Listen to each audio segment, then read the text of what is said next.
Hello दोस्तों, आज एक नया प्रॉब्लम लेके आया है टेक्नो का।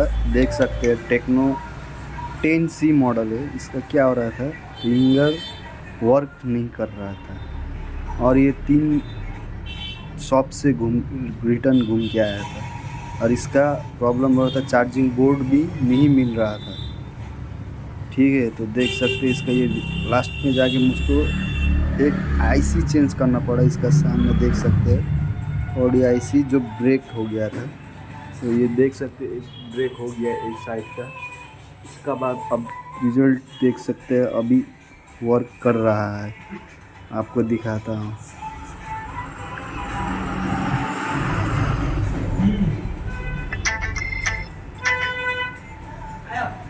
वर्क कर रहा है। देख सकते हैं।